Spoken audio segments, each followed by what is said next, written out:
here where I am, and so yes, our air conditioner is running and our fan is running. I am sorry if that bothers you, the sound in the background, then maybe this video isn't for you, because trust me, now, I ain't turning that off, otherwise I might be a little bit cranky, because it is hot and it's kind of humid and just smoky and gross outside. So, but inside it's all sunshine and rainbows.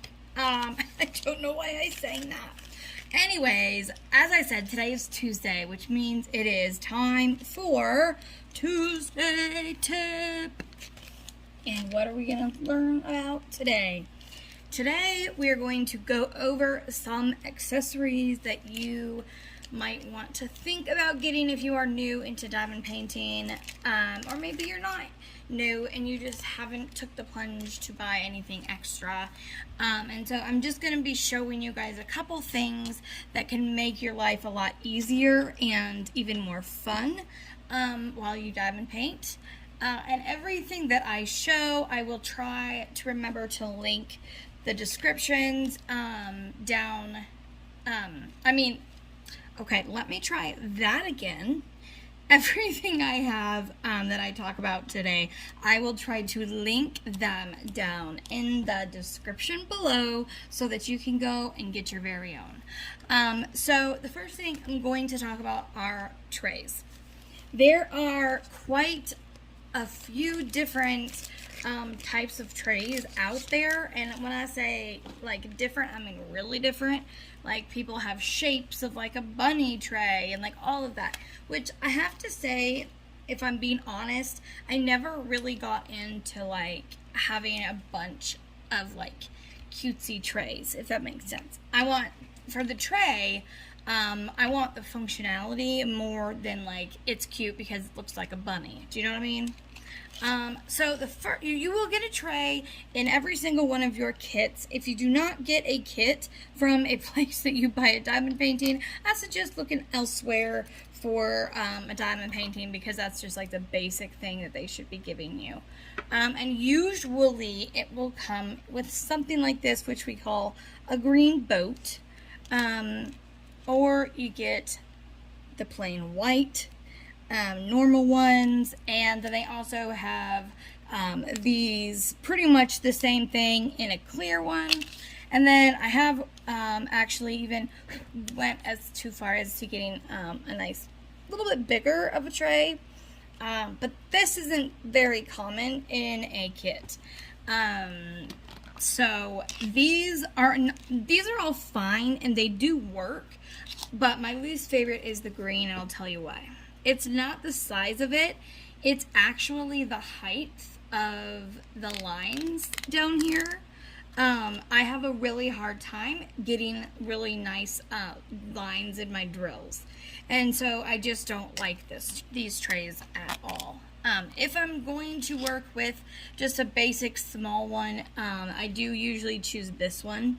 And on the back, it says usually something like mosaic, or I don't know, something like that. But it's, you know, the lines, you can really hear actually the difference between this and this. So these lines are a lot higher, which then makes it easier to get a nice line in your tray. And I can show you, let me grab a color that's a little bit, you know, a little darker. Okay, so with this tray, like I said, you know, you can get better lines, but you're, again, losing out on a lot of space. So you're not going to be getting, you know, very, very many. So there's that one. But then when you go over to this green one, and you shake, and, you know, you shake it, and you do this, you do that, and you're still like, I mean, yeah.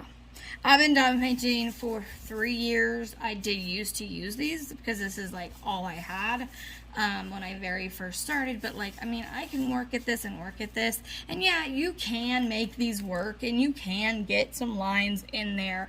It's just really a lot more effort than you should have to put in just to get your drills to be facing up and in good lines. Now, my favorite trays are the ones I just showed, and the only reason I put that one back because I wanted to see if I could find one that has like a lot of drills in it, so it's, you know, more obvious, I guess. Here we go. Here's one. Okay, so you can see how this one has a lot of drills. You can basically, you know, you can do your back and forth and get them and like shaky, shaky, and then you just shake down and like, come on, look at that, look at that. Now, it's not perfect because I'm not like actually spending all the time I would, because I do like my trays to be pretty, you know, all the lines connect and all that, but that doesn't matter right now. All I'm showing you is that these lines are much bigger, like that. You can also use your finger to bring the drills down by just doing this across it. I think I might have shared this at some point, but it is really helpful because as you can see, like most of the drills, they're falling down. So that is one reason I love these big white trays. They also come at the end of them. They have this little tab that you could then pour out of, and then you can put the tab back in place, which is really, really convenient. And I got these tabs from Tori's Diamond Painting Tools. Like I said, I will link her in the description. And I've got these also, not just trays from her, but I've got these tray towers, and they are amazing. Amazing. Like right now, you guys, when I kitted this up, I didn't have to use any storage containers because it's all in my towers. So there are also companies, or not companies, but small businesses that, hold on, got to get me a little sip. Okay, so there are small businesses that are 3D printing trays, and I have tried quite a few, but I'm just going to show you the one that I like. I like from, and I never say her name right, it's like Bella Art Day Nicole, I think is how it goes. But anyways, I got this set, which is 2 little baby ones, and then 2 big ones. And one of the reasons I love it is the lid. Because if you have drills in here and you are accident prone or something, these lids are amazing because you can drop the whole thing and the drills are going to stay inside. Trust me, it has happened. You can hear the drills in here and they're not going anywhere. So it's very nice to have, you know, something that you can keep closed, and the lines inside, let's see if I can open it here, making the lines like I was talking about before, you can also do with these trays. They're very nice, high quality, great customer service, from what I have experienced myself. So that is the trays.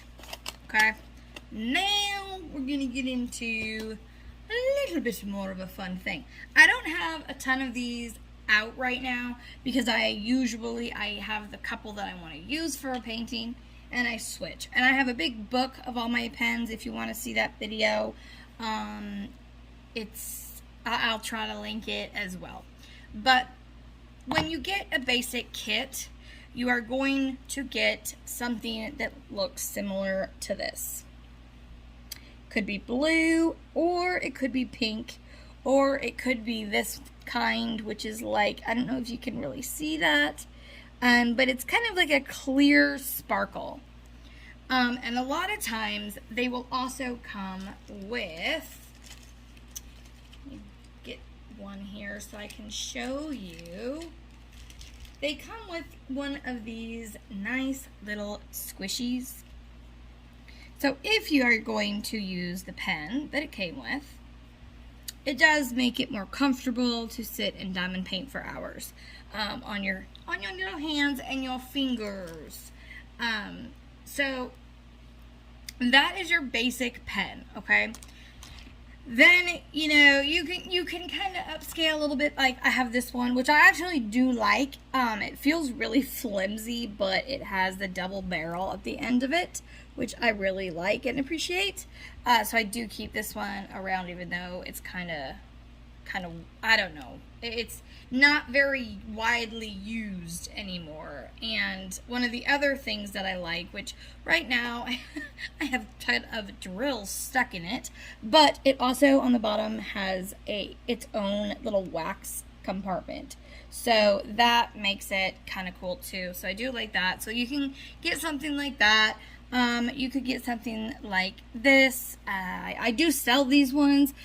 And as a pen, like a normal pen turned diamond painting, these are one of my favorites because of the shape of it. It's a square, and so it does make holding it for a long while comfortable.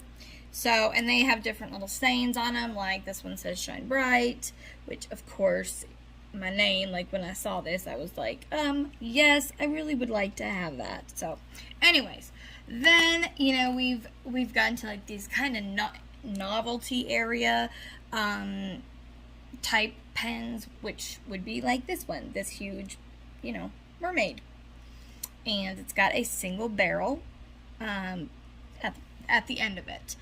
So, but then the most commonly used right now are the acrylics, because they are so comfortable and gorgeous, and you just want to buy more and more because they're so beautiful. And it's like you want one for in every color and every design. These two that I am using right now, I absolutely love. I need to get their link for you because these both were a gift, but I have been using them constantly. And I have my multi-placer right here, which I will do a whole nother video on. And then I have my single metal barrel right here, which I love this, by the way. And then on this one, I have another thin regular multi-placer, and then I have an everlasting metal multi-placer, which are all great, but I will go into multi-placers in another video. So acrylics are definitely the ones that I would say go for if you can, because they are really comfortable, and now you can find them on Amazon and other places, and they're, you know, relatively inexpensive. Now some of them are not. Like these could, I would guess, run from $30 to $40. It just depends, but you can get them for under $10. This one, that was just my favorite because look at that. Look at the white, like, laciness. I don't know, I just have an obsession with these pens. The other thing I like about these pens in particular is they are flat. So, you know, when you put your pen down like this and it rolls, well, it's not going to roll off your table. So that is one thing that I really, really love about these. And I thought, I don't know if it's going to be very comfortable because, like I said, one side is flat. But I love them. They're so comfortable and easy to use. That's all I use, basically, right now. I've been on a kick of just using these because I love them so much. So that is pens. So then it brings us to washi tape, which you can have a ton of different washi tapes. Okay, I'm back. My phone decided to just be done for a second there. So the cover minders do serve a purpose. If you have the plastic tape, which used to be on this, I took it off because I don't particularly like it. And you are wanting to open, or even if you have the big contact paper and you just want to pull some back, you know, you pull it back and you're trying to work and it keeps falling, you know, getting in your way, then it's really nice to be able to stick a cover minder. Let's see, do I have a magnet for this one? Must have taken it somewhere else. You can take it, put it right there on the front, and it keeps your cover down and away and out of the way of what you're doing. It also, as you can see, I have done some drills here. Hopefully you can kind of see that. So what's nice is that if this is the case and you can't finish that section, it's really nice because you can just cover it up and then you can kind of put your cover minder over the top of it like this, and it will keep your paper down so that your glue stays nice and clean. And you can get, there are so many different types, you guys, of cover minders, and there are so many stores out there. Like this one came from my good friend, like I said, Jenny, and she just opened a shop not too long ago. And I have to say, I am in love with everything she's doing. And she has these, I don't have it on here right now. I wonder where it is, because you guys, seriously, it is like so fun and so yummy. Okay, I changed this top piece. Where did my little thing go? I had it. Because she sent me this pic, and I bet you I would put money on it that one of my kids took it. So I don't want to break one of my nails that I just spent all the time working on. So hers come with a base. Now these, I used to sell these, not this particular one, but like the, I call them interchangeable, because you could change, like you said, like I just showed you. This had the purple little butterfly, and then you can change it completely. Now, the unique thing about hers is, oh my gosh, they smell like heaven. You can choose your smell and see how it's on this little felt pad, and then it just closes, and this one smells like a lemon head or lemonade, or oh, it's just yummy, yummy, yummy, yummy. Love it. So yeah, so that is, like, you know, a choice. There are things that are a little flatter, so that, like, if you don't want something on your canvas, you know, that's sticking up a lot, there are definitely all sorts of options. Like I got this from DIY Moon Shop, which this is a very, very flat cover minder. I'm trying to find, I just had it a minute ago. Oh, here it is. So there, like I said, there's all sorts of different kinds of cover binders. These ones, obviously, I am obsessed with Hannah Lynn. I do sell these. They are so gorgeous, but I also love that they're nice and flat. They don't get in the way at all, but they do their job. Then you know, there's some little cheapy ones that are really cute, but still do the job. You know, I'm just giving you some examples. And these are not just on my shop. Like, we've got No Drama, and we've got Sparkle. So there's all sorts of stuff, okay? All sorts of cover minders out there that you can get that work. You can trade off, like, from it, using it as a cover minder and a needle minder, as long as they're more of the flat side. I wouldn't try to like this is a cover minder that I sell. I wouldn't use this as a needle minder because it just wouldn't work very well for you. So there are ones like this that stand up really tall, and then there's ones like, you know, these that are super flat. And those are like most of the fun accessories, okay? But one of the most functional, I would not want to do some people's, I'm trying to say this nicely, I guess. Okay, this is a Diamond Art Club. I don't need to have my light pad, but on some companies, you need to have a light pad because you can't see the symbols well. And that is annoying. Very, very annoying. And I will show you as a demonstration here. Let me grab one of my cover minders. I swear I had it. Yep, I got a magnet down there still. So we're going to just kind of put this back. Pull it back a little bit. So now you can see. Okay, so you can see these symbols, and you can see them, sure, but I tell you guys, I'm trying to get you all nice and close so that you really see this difference. Okay, let me turn my light pad on. Look at that. Look at that. So seeing these symbols with a light pad makes everything so much easier. And this is something I would not want to diamond paint without. I even turn it on sometimes with my diamond art clubs because I'll be diamond painting in the evening, and it's just so helpful. The one I use is a Crafty Mint brand. I love it. It is an A3, I believe. It has a really nice long cord. Like, I think this cord is like 10 feet, you guys. And the other really cool thing about it is that it has, rather than having the little USB connectors, it has one of these. So it's super nice because it just plugs right in. I've had this for I don't even know how long.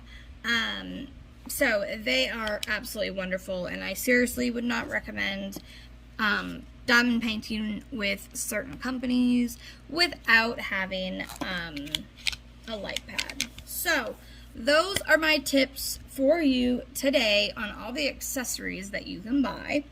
But now we're gonna go outside for just a little while because it is very smoky. I'm probably gonna have to do some voiceovers because I gotta wear a mask because of the smoke. But let's go outside, and I know I promised you guys like a couple of the little first steps of starting to teach your dog how to walk on a leash loosely. So let's head out there now. Okay, so there was a change of plans. First of all, we were gonna go outside and I was going to give you guys some tips on loose leash walking, but it is so smoky out there, it ain't happening. So then I was like, okay, going through the questions of people that have asked like of videos that they wanted me to do related to dogs, and I was like, this one's perfect. So because I can just kind of tell you, I didn't have to show you all of it because I don't have a crate for one thing, and I mean I do, but not at home. So I recorded this whole thing and my phone erased it somehow. I don't know. I must have done it somehow. But it is like the end of the day. I'm tired. I'm done. So I'm just going to leave you with this tip. And we will go more into it next time. Or you guys can message me at any point if you have any questions. But people asked if I was on board with crate training. If I thought it was a good thing, mandatory, or just, kind of personal. Like, if you want to do it or not. I think it's mandatory personally, because if your dog gets hurt, has to go to the vet, and they have to stay at all at the vet, they're going to be put in a crate at some point. And if they aren't crate trained, like, that could be really scary because they're already in pain in this new place with all these new people, with all these animals, so they're already scared and stressed. And then you add putting them in a cage to them. Which is scary. So if they already are familiar with a crate, you can give that vet, like, here, take the blankets or these towels that are in their crate at home, and so it creates a source of comfort. So in that respect, yes, I absolutely think you should. The other thing is you can then put them in the crate at night, go to sleep, and know they're going to be there in the morning, and that they haven't chewed apart your house or peed all over if they're a puppy. And in the crate, dogs typically will not go to the bathroom in their crate unless they have too much space, because they don't want to poop and sleep in the same place. So there's different size crates that you can buy depending on how big your dog is. But if you know how big your dog's gonna be, you can get that size of a crate, because nowadays they tend to come with a divider. So basically, the amount of room your dog needs if they are potty training is just to stand up and turn around and lay back down. They do not need any more room than that. Because if they have extra room, they are going to pee on one side, sleep on the other. So, and getting them into the crate, always make it a positive experience. Throwing treats in there. Don't make them stay in there every time you do it. Throw treats in, let them go in and get it, let them come back out. All that kind of stuff. The other thing I touched on when I recorded it before was never, ever, ever, ever use the crate as a source of like a punishment or a timeout. Like, you know, if they're driving you crazy and they, let's say, get the chicken off the counter that you were going to cook for dinner, and you're just like, and you just, you know, take their collar and lead them over and put them in the crate. That's associating bad things with the crate. So there is absolutely punishment, and dogs can be punished in an appropriate way. People think we're weird, but yeah, Lincoln, he knows what a timeout is. If he gets in trouble, do you want to go to timeout? He goes in and sits into the bathroom, and you know, we don't close the door or anything, but he has to stay in there away from us for just like 2 minutes, and it works. Putting them in the crate every time they're in trouble teaches them that the crate is a bad thing and it comes with bad feelings, and they don't like that. So never do that. Now, if your dog's driving you crazy and you need a minute, and that's the best place to do it is their crate, that's totally fine. Just do it in a good way. You know, talk to them. Let's go. Come on, let's go to your crate. Let's go. Come on. And as they get there, you know, throws the treats in, and then, oh, good boy, good girl, and then close it. And then, you know, as they're quiet, if you're doing something, go back, give them a couple treats, say good boy, you know, and then walk away. Just encouraging them. Keep encouraging them. The other thing is, it doesn't happen overnight. Some dogs will get it in a week, some dogs 2 weeks, some dogs a month. Like, just be patient with your dog, because this is something that is not natural for them. They don't know better. So we tend to use that phrase a lot with our dogs. You know better. No, they don't. They don't know better. Now, some dogs do, but I mean, like, when they're little, like, they don't know better than to do a lot of these things, because a lot of these things are outside of their nature, you know. They're not meant to do that. So just remember that. Keep in mind, be patient, be patient, be patient. Last thing, I am not a certified dog trainer, nor have I ever been. I have worked as a assistant trainer under a certified dog trainer, and I have had, you know, quite a few years of experience with different dogs and different methods of teaching and all that kind of stuff. So you can't come at me because I ain't certified, so please do not say, oh, you did this wrong, blah, blah, blah. This is the information I have gathered, and I am just sharing it with you.